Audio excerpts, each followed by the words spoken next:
제 말씀을 나누도록 하겠습니다. 오늘 본문 말씀은 갈라디아서 4장 4절로 5절 말씀입니다. 갈라디아서 4장 4절로 5절 말씀 다 함께 합독합니다. 때가 차매 하나님이 그 아들을 보내사 여자에게서 나게 하시고 율법 아래에 나게 하신 것은 율법 아래에 있는 자들을 속량하시고 우리로 아들의 명분을 얻게 하려 하심이라. 아멘. 예, 오늘은 4주 전부터 시작된 대림절의 마지막 주일입니다. 대림절은 성탄절 전 4주 동안에 이제 예수님께서 이 땅에 오시는 것을 기다리는 기독교의 절기입니다. 사랑하는 성도 여러분, 예수님께서 이 땅에 오신다는 것 얼마나 감사하고 기쁜 일입니까?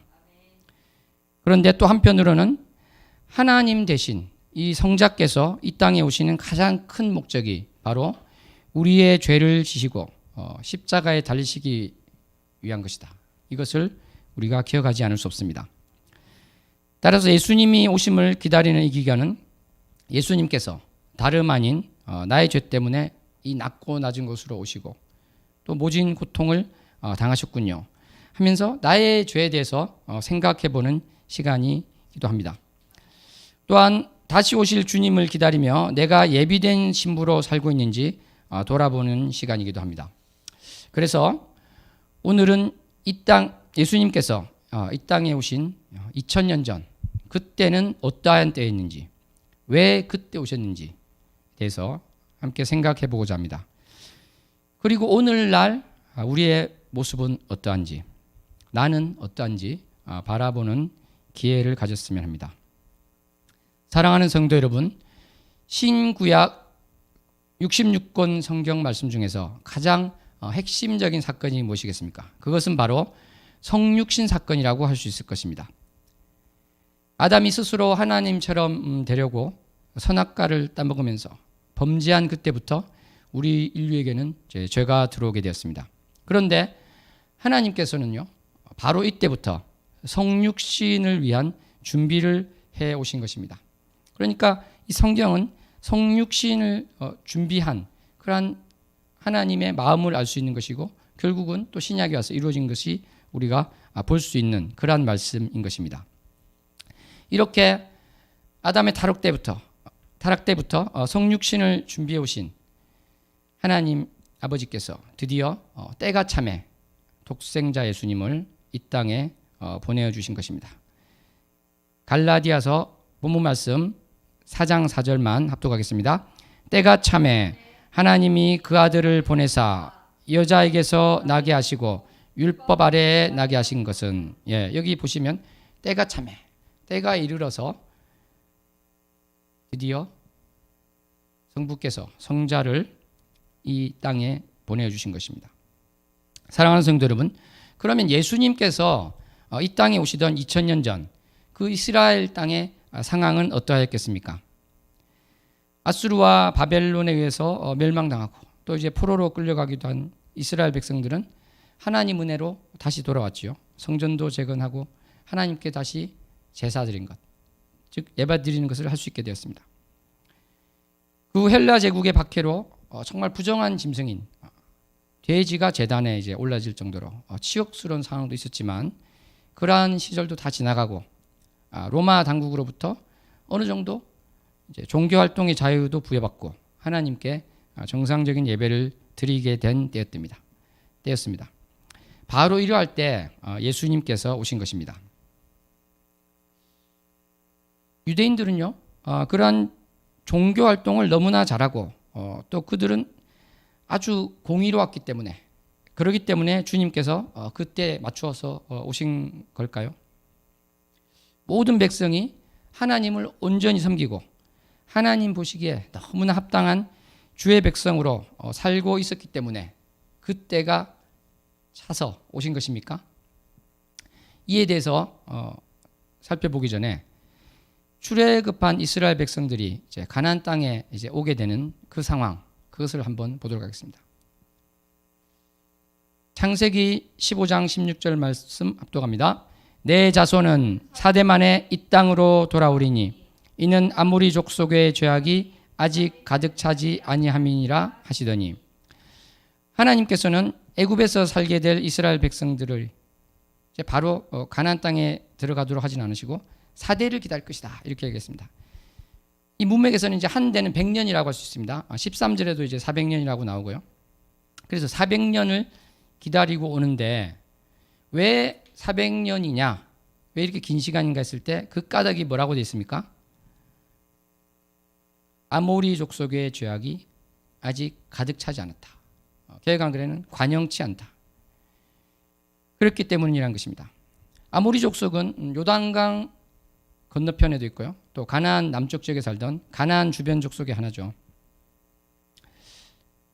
그런데 하나님께서 뭐라고 하시냐면 이들의 죄악이 차고 넘치게 때까지 기다리겠다. 그러지 않으면 그때가 아직 아니다. 이렇게 이야기하고 계신 것입니다.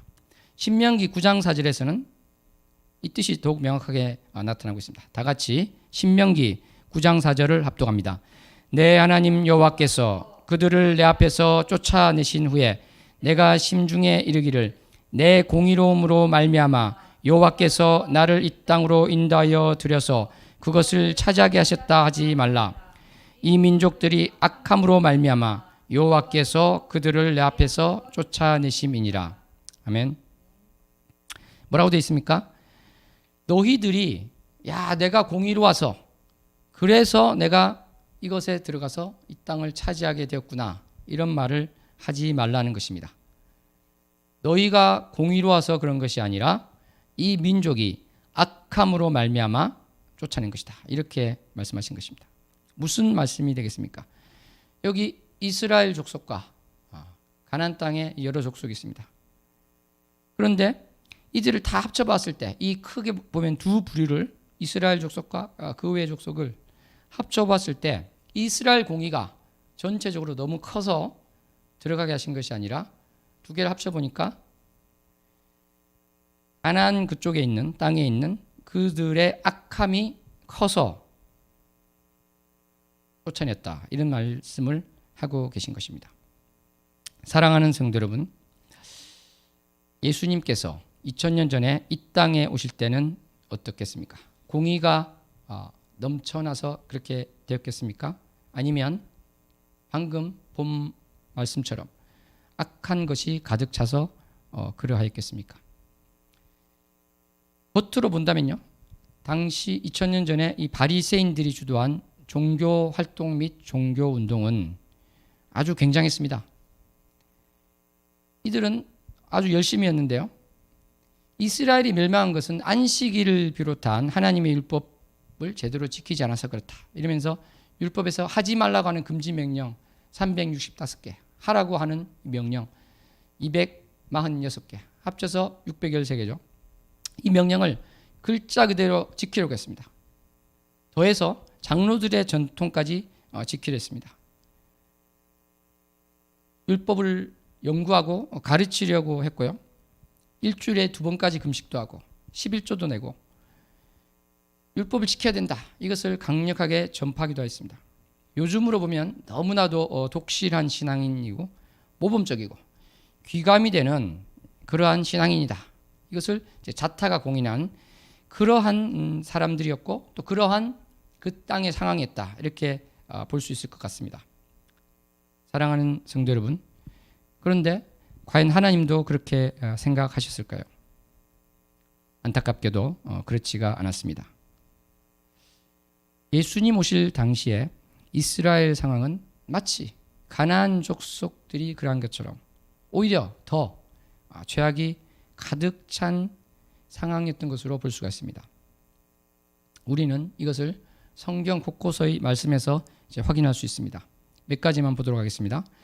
마태복음 3장 7절을 보면 어떻게 있습니까? 독사의 자식들아, 이렇게 말씀하고 계십니다.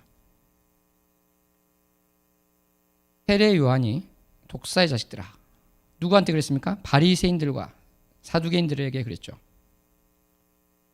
예수님께서도 그렇게 하셨습니다. 예수님께서 마태복음 23장 33절을 보면 뱀들아, 독사의 새끼들아, 너희가 어떻게 지옥의 판결을 피하겠느냐, 이렇게 강하게 질책하고 계신 것입니다. 예수님은 또 유대인들에 대해서 뭐라고 말씀하시냐면요. 요한복음 8장 42절을 보면 하나님이 너희 아버지가 아니다 이렇게 말씀하고 계십니다. 하나님이 너희 아버지가 아니다. 그 뜻은 뭐겠습니까? 결국은 너희 아버지는 마귀다. 이것을 요한복음 8장 44절에 보면 나와 있다는 것을 우리가 알 수 있습니다. 그런데 예수님께서 이 말씀을 하실 때 이 대상은 요한복음에 의하면 서기관과 바리새인이 아니라 유대인에게 하신 것으로 되어 있습니다. 그런데 이제 요한복음에 보면 유대인이라고 하면요, 이 전체 유대인을 가리킨다기보다는 특정 한 그룹의 유대인을 가르친 것 같습니다. 왜냐하면은 요한복음 9장 22절에 보면은 예수님께서 이제 눈에 진흙을 발라줘서 실로암 못에 가서 눈을 씻어라. 그래서 눈을 뜬 맹인의 부모가 있는데요. 이 부모는 분명히 유대인이었습니다. 그런데 뭐라고 하냐면 그 유대인들을 무서워했다 이렇게 되어 있습니다. 9장 22절 보면 우리말 번역은 이제 그들을 냈는데 원어를 보면은 유대인들을 무서워했다 이렇게 분명히 되어 있습니다. 그러니까 자기도 유대인이면서 유대인들을 무서워했다 하는 것이죠. 마찬가지로 요한복음 3장 25절에도 보면은 요한의 제자는 분명히 유대인인데 한 유대인과 더불어 변론을 하고 있다 이런 말씀이 나옵니다. 그러니까 여기서 말하는 유대인들은 좁게 보면은 이제 바리새인, 서기관, 사두개인이라 할 수 있고요. 조금 더 넓게 보면은 그들의 영향력 하에 있는 유대인들이다. 이렇게 볼 수 있을 것 같습니다. 그런데 지금부터 그러니까 제가 유대인이다 그러면은 유대인 전체라기보다 이 정도 바리새인, 서기관, 사두개인의 영향력 아래에 있는 유대인이라고 이제 해석하시면 되겠습니다. 이런 유대인들은요, 여호와 하나님을 모르던 이방인들보다 더 완악했다고 할 수 있습니다. 예수님께서 재판을 받으실 때 하나님을 모르던 이방인 본디오 빌라도는 예수님을 놓아주려 했습니다. 그런데 하나님을 안다고 하던 유대인들이 오히려 예수님을 십자가에 못 박으라고 하였던 것입니다. 마태복음 27장 24절에 보면 빌라도가 뭐라고 합니까? 손을 씻으면서 이야기합니다. 이 사람의 피에 대해서 나는 무죄하다. 마가복음 15장 15절에 보면은 예수님을 십자가에 못 박히고 넘겨주는데 바로 그 물이 유대인들의 그 만족을 주고자 해서 그랬다. 이렇게 되어 있습니다. 누가복음 23장 4절에 보면은 이 사람에게 죄가 없다. 이렇게 빌라도가 이야기합니다. 그런데 무리는 어떻게 합니까? 계속 소동을 하게 되는 것이죠. 소동한다고 이야기를 하고 있는 것이죠. 백성을 소동하게 한다. 저 사람이 예수가 그렇게 이야기하고 있는 것입니다. 누가복음 23장 20절에 보면 또 나옵니다. 빌라도는 예수를 놓고자 해서 이야기하였습니다. 세 번째 또 이야기합니다. 22절 보면 이 사람이 무슨 악한 일을 하였느냐? 나는 그에게서 죽일 죄를 찾지 못하였다. 그냥 몇 대 때려서 놓아주자 이렇게 했지만 유대인들은 뭐라고 합니까? 큰 소리로 재촉합니다.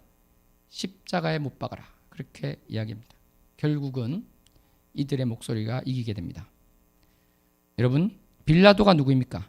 로마인으로 유대 총독인 이 자는 하나님께 제사드리던 이스라엘 백성을 무참히 살육한, 정말 하나님도 모르고 하나님을 두려워할 줄도 모르는 그런 사람이었습니다. 누가복음 13장 1절에 보면은 그 사건이 기록되어 있습니다.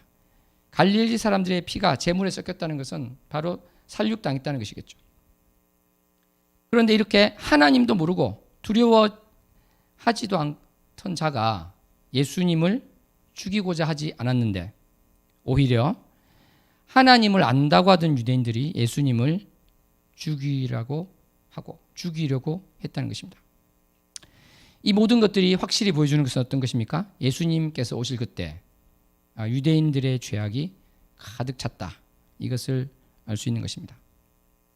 그런데 아까도 이제 말씀드렸지만 정말 놀라운 것은 그런데 겉모습을 보면 거꾸로 보였다. 정반대로 보였다는 것입니다. 환경도 그랬습니다. 포로가 되어 있는 상태도 아니고요. 당국이 박해로 제사, 그러니까 예배를 못 드리게 한 것도 아니고 성전이 없어서 하나님께 예배를 못 드리던 때도 아니었습니다. 성전이 폐허가 된 것이 아니라 너무나 크고 웅장한 성전이 세워져 있던 때였습니다. 탈무드 기록에 의하면요, 이 예루살렘 성전이 있는 그것을 보기 전에는 아름다운 성을 본 것이 아니다, 이렇게 이야기했습니다. 참 아름다운 것이 10개 예를 들어서 뭐 구슬이라고 할까요? 그런 게 있다면은 그것을 전 세계에서 아름다운 순서대로 그걸 나눠준다 그러면 예루살렘에는 10개 중에 9개가 와야지 맞다, 이렇게 할 정도로 그 헤롯 대왕이 지은 그 성전은 너무나도 화려하고 금으로 완전히 돼 있어 가지고요, 황금판으로 막 눈이 부실 정도로 그렇게 돼 있고요, 크고 아름답고 그랬던 것입니다. 그런데 이전에 어땠습니까? 북이스라엘 왕국과 남유다 왕국을 보면요, 정말 어떻게 보면 우리나라 몇백 년 전에 그랬던 것처럼 무당이 막 가득한 것처럼 그런 상황이었죠. 우상 숭배를 하고 그 산당에서 음행을 저지르고 그런 일을 했던 것입니다. 이것을 우리가 좀 느낌을 가지기 위해서요, 300여 년 전에 서울 한성의 상황이 어떤지 그 이익의 성호사설에 기록된 것을 한번 보도록 하겠습니다. 이렇게 기록이 되어 있습니다. 지금 들으니 도성 안에는 하루에도 귀신을 먹이는 자가 무수히 많은데 한 번 먹이는 비용이 적지 않게 든다고 한다. 시골에도 질병이 있거나 상사가 있으면 귀신을 먹이는데 소비하지 않는 자가 없어 걸핏하면 두어 달 먹을 양식을 소모한다고 한다. 이 어찌 애석한 일이 아니겠는가. 이렇게 이익은 이제 성호사설에서 이야기를 하고 있는 건데요, 지금 우리 문명화해야 된 입장, 또 기독교인 입장에서 보면은 혀를 끌끌 찰 수 있는 거라 할 수 있을 것입니다. 2달 먹을 양식을 굿하고 막 그런데 이제 소비한다는 것이죠. 마찬가지로 2000년 전 이스라엘 땅의 유대인들도 과거와 자기들을 비교했습니다. 과거를 보면 정말 우상에게 제사 지내고 음행하던 그러한 것들이 많지 않았느냐. 하나님이 시키지도 않은 그런 산당을 가득히 지어서 그러한 일이 또 있지 않았느냐. 그것을 다 없애고 이렇게 아름답고 웅장한 성전이 있으니, 그리고 6월절이면 6월절, 초막절이면 초막절, 전국에서 절기를 지키기 위해서 예루살렘에 모이더니 이 얼마나 하나님 보시기에 아름답고 잘 섬기고 있는가, 이렇게 생각하고 있던 것이었습니다. 종교 지도자의 영향력도 너무나 커가지고요, 그들이 마음만 먹으면 아까 우리가 본 것처럼 총독이 반대해도 한 사람을 십자가에 매달 수 있을 정도였던 것입니다. 이렇게 정말 유대교라는 그것이 전 사회에 주도력을 가지고 있고 어떻게 보면 하나님을 막 높이는 그런 것으로 볼 수 있는 상황이었던 것이죠. 사랑하는 성도 여러분, 그런데 우리 주님께서는 그때를 부흥의 때라고 판단하지 않으시고 정반대로 죄악이 가득 넘치던 때로 보고 계셨다는 것을 우리는 아까 말씀을 위해서 보았습니다. 이것은 충격이 아닐 수 없을 것입니다. 지금부터 500년 전 로마 가톨릭이 사회 전반에 2000년 전 못지않게 어마어마한 영향력을 펼치고 있을 때, 그때도 주님께서는 부흥의 때라고 판단하신 것이 아니라 죄악이 넘치던 때로 보셨을 것입니다. 그리하여서 종교개혁이 또 나오게 됐던 것입니다. 그런데 이러한 2000년 전 유대인 지도자, 또 500년 전 로마 가톨릭 지도자의 공통점은 무엇이 되겠습니까? 바로 위선인 것입니다. 이들은 자신이 겉으로 보이는 죄를 짓지 않음을 자랑했고 종교신문과 헌신을 뽐내고 있었던 것입니다. 누가복음 18장 10절로 12절 합독합니다. 두 사람이 기도하러 성전에 올라가니 하나는 바리새인이요 하나는 세리라. 바리새인은 서서 따로 기도하여 이르되 하나님이여, 나는 다른 사람들 곧 토색, 불의, 간음하는 자들과 같지 아니하고 이 세리와도 같지 아니함을 감사하나이다. 나는 일에 2번씩 금식하고 또 소득의 11조를 드리나이다 하고, 반면에 겉보기에 이들처럼 종교생활을 전혀 하고 있지 못하던 그러한 세리는 어떤 말을 하고 있습니까? 누가복음 18장 13절 합독합니다. 세리는 멀리 서서 감히 눈을 들어 하늘을 쳐다보지도 못하고 다만 가슴을 치며 이르되 하나님이여 불쌍히 여기소서, 나는 죄인이로소이다 했느니라. 사랑하는 성도 여러분, 이 두 부류의 사람이 있었는데 예수님께서는 뭐라고 말씀하셨겠습니까? 누가복음 18장 14절 합독합니다. 내가 너희에게 이르노니 이에 저 바리새인이 아니고 이 사람이 의롭다 하심을 받고 그는 집으로 내려갔느니라. 무릇 자기를 높이는 자는 낮아지고 자기를 낮추는 자는 높아지리라 하시니라. 아멘. 이 외에도 예수님께서는 이 서기관과 바리새인의 위선에 대해서 너무나도 준엄하게 깨닫고 계십니다. 서기관들은 이 성경을, 그러니까 구약이겠죠, 연구하고 공부하고 또 이제 가르치는 자들입니다. 처음에 이제는 베껴 쓰는 사람이었다가 학자가 된 것이었죠. 읽는 사람이 또 많지도 않고 그러니 2절에 보면 어떻게 되어 있냐면, 마태복음 23장 2절에 보면 바리새인들이 모세의 자리에 앉았으니, 그러니까 지금으로 치면은 목사의 자리입니다. 담임 목사님 자리가 될 수도 있고요. 하여튼 목사의 자리입니다. 그러므로 무엇이든지 그들의 말하는 바는 행하고 지키되, 그러니까 어쨌거나 이 율법에 대해서 이야기를 하고 있으니까 말하는 바는 행하고 지키라는 것입니다. 그 다음 말씀이 뭡니까? 그들이 하는 행위는 본받지 말라, 이렇게 되어 있습니다. 그러니까 이 지도자, 종교 지도자들이 말씀을 가르치는 것은 행하고 지켜야겠지만 행위는 본받지 말라. 왜? 그들은 말만 하고 행하지 아니하며. 4절 합독합니다. 또 무거운 짐을 묶어 사람의 어깨에 지우되 자기는 이것을 한 손가락으로도 움직이려 하지 아니하며. 5절 그들의 모든 행위를 사람에게 보이고자 하나니. 여기까지 보겠습니다. 그러니까 이게 바로 위선이라는 것입니다. 말은 그럴듯하게 하면서 자기는 손가락 하나도 까딱하지 않는다는 것입니다. 마태복음 23장 13절로 15절 말씀 다 같이 합독하시겠습니다. 화 있을진저 외식하는 서기관과 바리새인들이여, 너희는 천국 문을 사람들 앞에서 닫고 너희도 들어가지 않고 들어가려 하는 자도 들어가지 못하게 하는도다. 화 있을진저 외식하는 서기관과 바리새인들이여, 너희는 교인 한 사람을 얻기 위하여 바다와 육지를 두루 다니다가 생기면 너희보다 배나 더 지옥 자식이 되게 하는도다. 뭐라고 되어 있습니까? 천국 문을 사람들 앞에서 닫고 자기도 들어가지 않고 들어가려는 사람도 못 들어가게 하고 있다는 것입니다.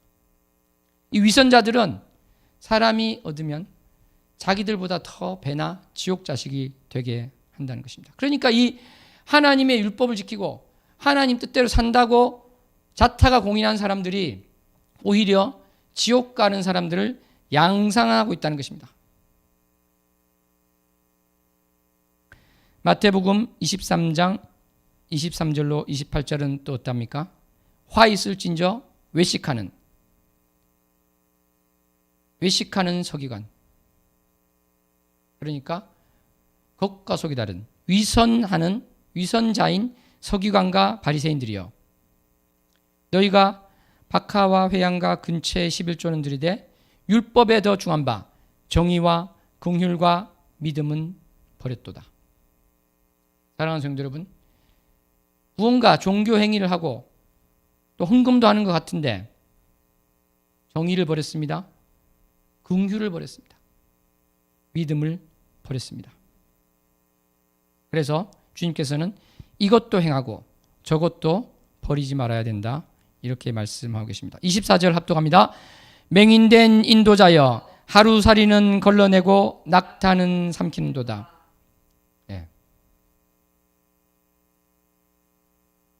이것이 바로 그들의 모습일 것입니다. 25절도 보겠습니다. 화 있을진저 외식하는 서기관과 바리새인들이여, 잔과 대접의 겉은 깨끗이 하되 그 안에는 탐욕과 방탕으로 가득하게 되었도다. 그릇이 있는데 겉은 깨끗한데 안에는 다 썩어 있다는 것이죠. 회칠한 무덤이라고 합니다. 무덤을 발로 밟으면 부정해지기 때문에 회칠을 해서 표시를 했는데 그러니까 회칠을 했으니까 깨끗하게 보이겠죠. 그런데 그 밑에는 썩은 것이 있는 것이죠. 그것이 바로 너희다. 그래서 예수님께서 23장 33절에 뱀들아 독사의 새끼들아 너희가 어떻게 지옥의 판결을 피하겠느냐 이렇게 말씀하셨던 것입니다. 이 위선자들의 공통적인 특성은 그들이 또 믿음이 있다고 착각하였던 것입니다. 요한복음 8장 31절에 보면은 합독합니다. 그러므로 예수께서 자기를 믿은 유대인들에게 이르시되 너희가 내 말에 거하면 참으로 내 제자가 되고. 예. 근데 이 8장에 보면은 유대인들에 대해서 이야기하는데 믿은 유대인이라고 나오는 게 이게 너무나 충격적인 말씀이 아닐 수 없습니다. 왜냐면은 주님께서 아까 우리가 본 말씀처럼 그들에 대해서 아주 심한 말씀을 하시는데 마귀의 자식이다. 이런 말씀까지 하시는데 이들이 믿은 자다. 이렇게 되어 있는 것입니다.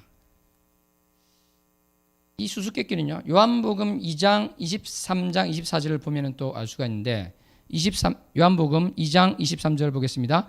6월절에 예수께서 예루살렘에 계시니 많은 사람이 그의 행하시는 표적을 보고 그의 이름은 믿었으나 보시면 많은 사람이 예수님께서 행하시는 표적을 보고 그의 이름을 믿었다 되어 있습니다. 그런데 24절 합독합니다. 예수는 그의 몸을 그들에게 의탁하지 아니하셨으니 이는 친히 모든 사람을 아심이요. 여기 이제 원어를 보면 몸이라는 단어 자체가 나오지 않습니다. 이것은 이제 이해를 돕기 위해서 우리말에 넣은 것인데 의탁하다 이 단어를 원어를 보면 비스테우어 또는 이제 현대 그리스 발음으로는 비스테보라는 동사입니다. 믿다라는 동사입니다. 믿다. 그러니까 바로 23절에 나오는 것과 같은 단어라는 것이죠. 그러니까 무슨 말이냐면 그의 이름을 믿었으나 23절 보면 표적을 보고 예수님의 이름을 믿었으나 예수님께서는 그들을 믿지 않으셨다는 것입니다. 그러니까 마치 길가나 돌짝밭에 뿌려진 씨처럼요. 없어져 버릴 그러한 온전한 믿음이 아니다. 이렇게 보신 것입니다. 이렇게 이들은 믿음을 가졌다고 하지만 예수님이 볼 때는 믿음이 없었던 것입니다. 이들의 또 다른 공통점은요. 이렇게 열심히 이들은 종교활동을 하고 종교심을 막 일으키지만 자기 의로 가득 차 있습니다. 자기 속에 자기 의로 가득 차 있어서 주님의 말씀이 거할 곳이 없는 것입니다. 요한복음 8장 37절 합독합니다. 나도 너희가 아브라함의 자손인 줄 아노라. 그러나 내 말이 너희 안에 있을 곳이 없으므로 나를 죽이려 하는도다. 내 말이 너희 안에 거할 곳이 없다. 이렇게 말씀하고 계십니다. 이것은 무엇입니까? 결국 이 마음은 하나님을 사랑하지 않고 있다는 것입니다. 요한복음 5장 42절 말씀 합독합니다. 다만 하나님을 사랑하는 것이 너희 속에 없음을 알았노라. 이게 원어를 보면은 하나님이 사랑하는 것 이렇게 해석할 수도 있지만 저는 우리 성경 번역이 옳다고 생각합니다. 하나님을 사랑하는 것이 너희 속에 없다. 이렇게 말씀하셨습니다.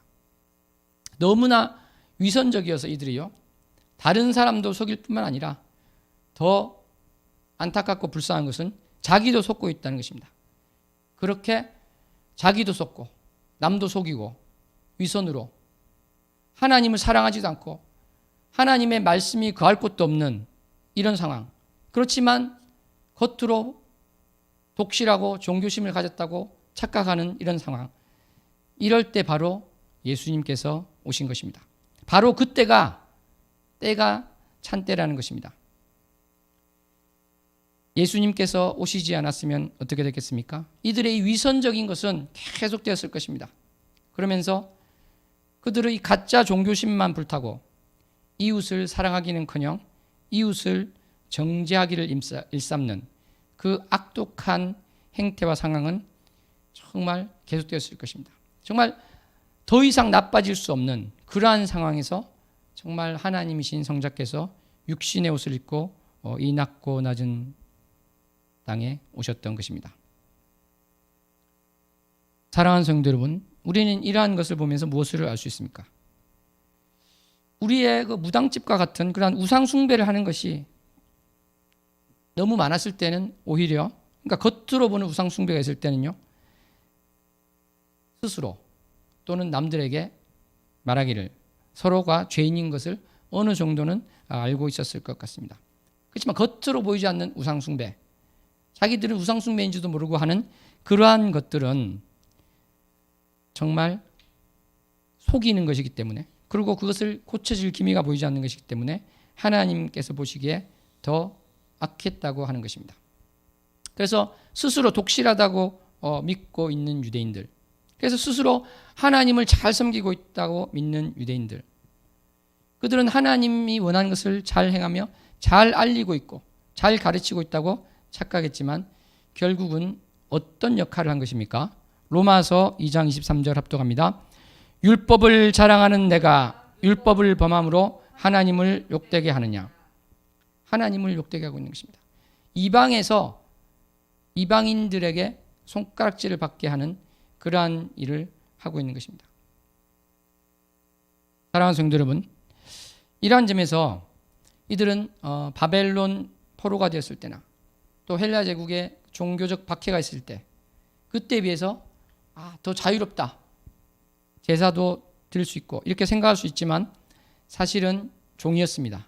바로 죄의 종이었던 것입니다. 요한복음 8장 34절 합독합니다. 예수께서 대답하시되 진실로 진실로 너희에게 이르노니 죄를 범하는 자마다 죄의 종이라. 아멘. 죄를 범하는 자마다 죄의 종이다.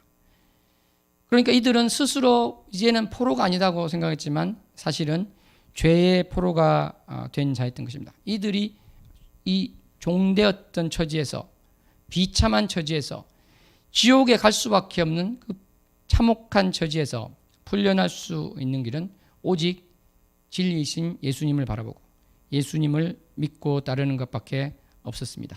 요한복음 8장 32절 합독합니다. 진리를 알지니 진리가 너희를 자유롭게 하리라. 아멘. 35절 36절도 합독합니다. 종은 영원히 집에 거하지 못하되 아들은 영원히 거하나니 그러므로 아들이 너희를 자유롭게 하면 너희가 참으로 자유로우리라. 아멘. 그리하여서 주님께서는 이렇게 포로된 자들을 풀어주시기 위해서 2000년 전에 이 땅에 오신 것입니다. 사랑하는 성도 여러분, 오늘날 우리는 어떠합니까? 아까 우리가 봤던 그 200년 전, 300년 전 그런 무당집들이 많이 사라졌다고 해서 그것이 나의 신앙을 저절로 보장해 주는 것입니까? 내가 생각하는 종교 생활을 잘하고 있다고 해서 그것이 자동으로 내가 하나님을 사랑한다, 하나님 말씀이 나한테 갈 곳이 있다, 이것을 자동적으로 보장해 줍니까?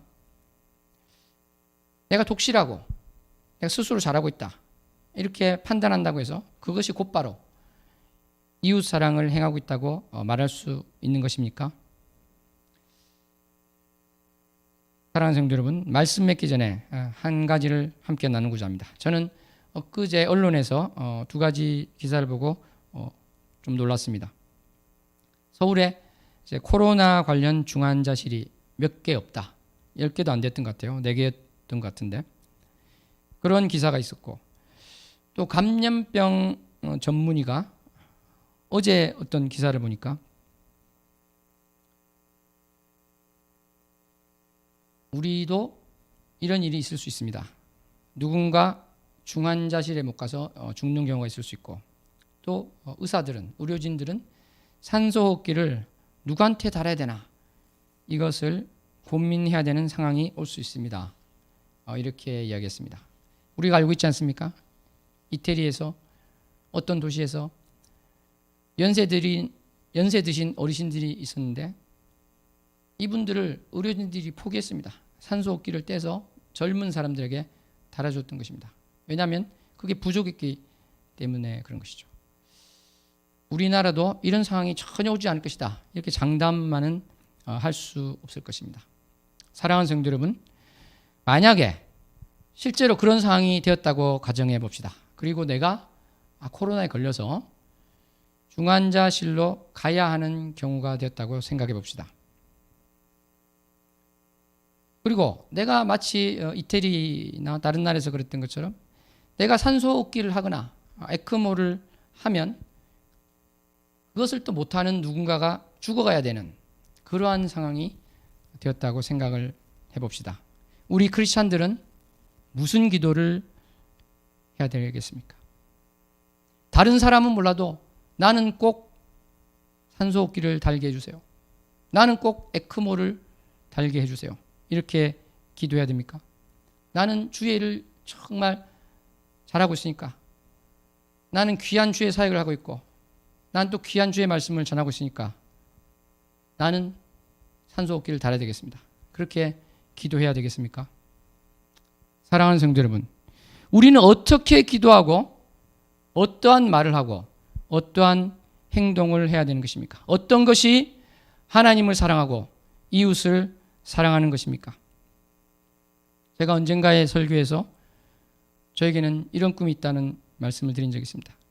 누군가 이웃에게 따뜻하게 대하고 정말 그럴 수 없는 상황인데 배려하고 사랑하고 섬길 때 지나가던 사람들이 그것을 보고 저분은 크리스찬인가 보네, 이런 말이 나올 수 있는 상황. 우리 크리스찬 한 명 한 명이 평소에 예수 그리스도의 사랑을 전하고 그것을 행동으로 나타내고 예수 그리스도의 향기를 전하는 일들이 쌓이고 쌓여서 이제 이 땅의 모든 사람들이 그러한 행위를 볼 때 크리스찬인가 보다, 이런 말이 나올 수 있는 상황.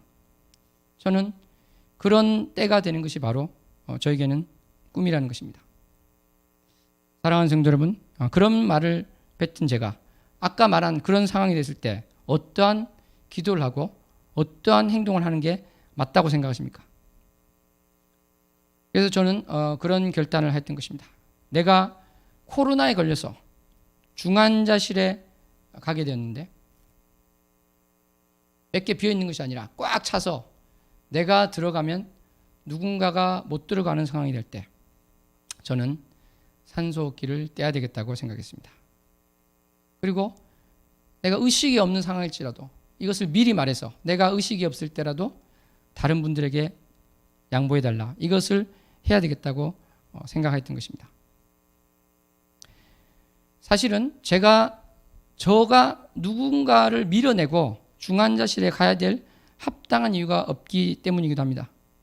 저는 누차 이 땅에서의 삶이 전부가 아니다, 이렇게 말씀을 드린 사람입니다. 우리에게는 영원한 본향이 있다. 이 땅은 정말 지극히 짧은 것이고 저 영원한 천국에서의 삶은 영원하고 너무나도 긴 시간 우리가 있을 그러한 진정한 본향이다. 그러한 것들을 말해온 사람입니다. 그리고 저는 이것을 확실하게 또 믿고 있습니다. 저는 이 땅에서 해야 될, 물론 주님의 사역도 있을 수 있습니다. 그렇지만 내가 그 중환자실에 어떤 사람을 밀어내고 들어가야 될 만큼 그러한 것이 있을지는 모르겠습니다. 그리고 내가 양보를 해서 그 중환자실을 쓰게 되는 분이 다시 살아나셔서 그리고 훗날에 예수님을 믿게 된다면 그것이 바로 주님께서 기뻐하실 거라고 저는 확신합니다. 마태복음 18장 12절로 13절 합독합니다. 너희 생각에는 어떠하냐? 만일 어떤 사람이 양 100마리가 있는데 그 중에 하나가 길을 잃었으면 그 99마리를 산에 두고 가서 길 잃은 양을 찾지 않겠느냐? 진실로 너희에게 이르노니 만일 찾으면 길을 잃지 아니한 99마리보다 이것을 더 기뻐하리라. 아멘. 그렇습니다. 주님께서는 그렇게 해서라도 한 명이라도 구원받는다면 그것을 기뻐할 분인 것입니다. 정말 소원하기는 이 개교회와 교단을 초월해서 누군가 인터넷에 이런 플랫폼을 만들어서 내가 중환자실을 양보하겠습니다, 그러한 서명판을 만들고 그래서 우리 진짜 800만, 1000만 크리스찬이 자발적으로 서명할 수 있으면 좋겠습니다. 1차적으로 이 땅의 목회자 중에서 지원자가 서명했으면 좋겠습니다. 2차적으로 또 이 땅에 중직자가 하면 좋을 것 같습니다. 물론 이 과정 중에는 고린도전서 8장 말씀처럼 어떠한 경우에도 실족하게 해서는 안 될 것입니다. 이것은 누구에게 했다는 것을 자랑할 필요도 없는 것이고 그냥 조용조용히 개인적으로 진행되면 좋을 것 같습니다. 그래서 정말 이 땅에 예수 그리스도를 모르는 많은 그 불신자들, 정말 우리가 당신들을 사랑합니다. 그것을 몸으로 행동으로 보이면 좋겠습니다. 정말 이 땅에서의 삶이 마지막이 아니고 우리에게는 영원한 본향, 천국의 삶이 있다는 것을 말이 아니라 행동으로 보여주는 크리스찬들이 들불처럼 이 땅에서 일어나기를 소원합니다. 그래서 많은 이들이 주님 앞으로 돌아오기를 바라고 또 바라봅니다. 말씀을 맺겠습니다. 우리는 오늘 말씀을 통해서 하나님이신 성자께서 이 땅에 성육신하시어 오신 때는 겉으로 보기에는 하나님을 너무나 열심히 섬기는 것처럼 보이던 때였으나 실상은 위선으로 가득 차고 죄악이 넘쳐서 지옥불을 피할 수 없는 때라는 것을 보았습니다. 저기 휴전선 넘어 북한의 그 지하 크리스찬과 비교하면 우리는 얼마나 큰 신앙의 자유를 가지고 있는지 모릅니다. 그런데 혹시 우리가 마치 2000년 전 종교에 열심이던 바리새인처럼 자유인인 것 같은데 실상은 죄의 종로를 타고 있는 경우는 없습니까? 사실은 예수님께서 십자가에서 우리 죄를 다 해결해 주셨는데 그래서 진정한 자유를 우리가 누릴 수 있는데 마귀의 유혹에 속고 살고 있지는 않습니까?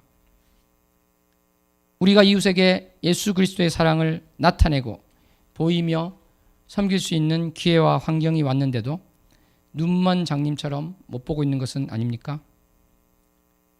주님께서 이 땅에 오신 성탄절을 앞두고 주님 앞에 우리가 설 때 부끄럽지 않은 저와 여러분이 되기 위해서 기도하고 살아가는 한 분 한 분 되기를 소원합니다. 기도하겠습니다. 하나님 아버지 감사합니다. 오늘 말씀에서 우리가 나눈 것처럼 예수 그리스도께서 이 땅에 오신 그때가 악한 때였다는 것을 주님께서 보여주셨는데 주님, 이 나라, 이 땅, 이곳이 주님께서 그렇게 보고 계시는 것이 조금이라도 있다면 주님, 우리가 무릎 꿇고 회개하며 주 앞에 온전히 나가기를 원합니다. 예수 그리스도의 사랑과 그 마음을 전할 수 있는 우리 800만 크리스천, 1000만 크리스천이 될 수 있도록 주님 우리를 써 주시옵소서. 예수님 이름으로 기도합니다. 아멘. 오늘 말씀 생각하시면서 주여 세 번 부르고 기도합니다. 주여, 주여, 주여. 하나님 아버지 주님 감사합니다. 아버지, 내가 또 회개함으로 나아갑니다. 내가 이 땅에 살면서 주님의 것을 바라보지 못하고 산 시간이 얼마나 많은지를 회개하오니 주님, 내가 주님 앞에 설 때 부끄럽지 않은 자 되게 해 주시고 내가 주님께 고백한 것처럼 영원한 삶을 위해서 나의 시간을 드리게 하시고 나의 마음을 드리게 해 주시옵소서. 나로부터 주님께 가까이 가는 자가 되게 하여 주시고 주님, 그렇습니다. 주님의 마음을 붙잡고 나아가기를 원합니다. 주님의 심장을 가지고 나아가기를 원합니다. 우리를 불쌍히 여겨주셔서 주님의 그 마음을 주시옵소서. 주님, 내가 이 땅에서 썩어질 것을 더 이상 바라보지 않게 하여 주시옵소서. 영원한 것을 바라보고 주시옵소서. 그것을 바라보고 나가는 내가 되게 해주시고 주님께서 기회를 주실 때, 주님께서 그 마음을 주실 때 내가 이웃 사랑을 실천하는 자 되게 해주시고 이웃을 섬기는 자 되게 하여 주셔서 잃어버린 양 한 마리를 애타게 주님께서 기다리시며 99의 의인보다 죄인 한 분을 부르시는 주님의 그 마음을 붙잡고 나가는 우리 모두가 되게 하여 주시옵소서. 주님께서 일하실 것을 믿습니다. 아버지, 주님이 우리의 주관자 되심, 우리의 왕이 되시고 통치자 되심을 고백하오니 주님께서 다스려 주시옵소서. 주님께서 이끌어 주시옵소서. 그리하여서 주님께서 하셨습니다. 고백하는 우리가 되게 하시고 주님의 그 사랑과 주님의 평강이 이 땅에 편만히 넘치게 하여 주시옵소서. 그리하여서 이 땅이 다시 한번 주님의 그 놀라운 사랑과 은혜가 넘치는 땅으로 될 수 있도록 주님, 우리를 긍휼히 여겨 주시옵소서. 우리를 불쌍히 여겨 주시고 우리를 들어서 사용하여 주시옵소서.